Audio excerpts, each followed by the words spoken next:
warahmatullahi wabarakatuh. My name is Nishaul Hasanah and I'm the representative from this group research. So our research is mainly about the wayfinding concept specifically in the museum. And our research title is Literature Review of Wayfinding Concept in the Museum Interior. First is the introduction. We found that wayfinding has an important role in ensuring museum visitors to get the most out of the purpose of visiting museum. The present well-designed wayfinding encourage exploration, facilitates accessibility, and increase visitor interest in museum. The application of wayfinding in public space has often been done, but only as information without a conceptual basis. Graphic making or informational systems are often presented to show space or direction in a form written sign. This is not only less interesting but also has limited information. The museum as facility for obtain information through collectible or other objects should apply the concept of good and clear interior wayfinding to facilitate visitors in exploring exhibition display.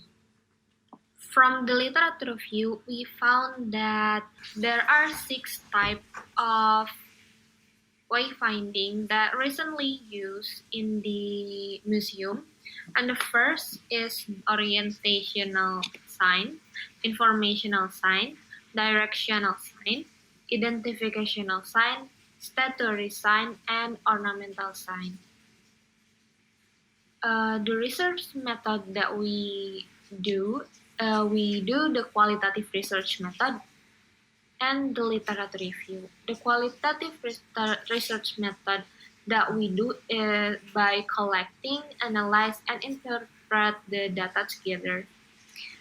We use it systematically, carefully, and using comparison and using critical thinking.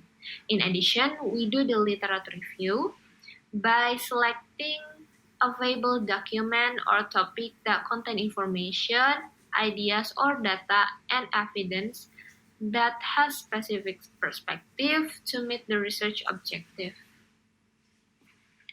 From the result and discussion, we found that the wayfinding is important factor to influence people's ability to find a way.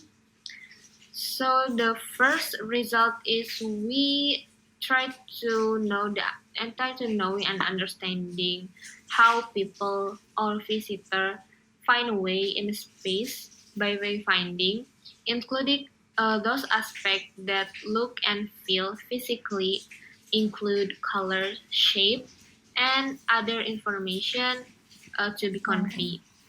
There are many forms of information that can be used by designer, not only the written sign, but designer can utilize spatial planning, architectural feature, literature circulation, and graphic display, including audible support and touch.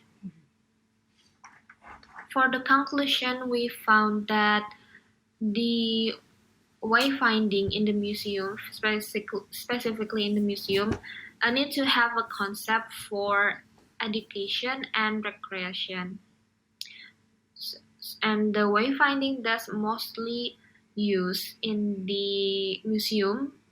By the literature review, we found that the informational sign is the most widely used, and the concept of the wayfinding for the museum needs to give clear instruction about circulation, and other goals that we need to achieve is when we face the special situation, we need to determine the disabilities people that affecting the additional spatial planning. Maybe that's for our research. Thank you. Assalamualaikum warahmatullahi wabarakatuh.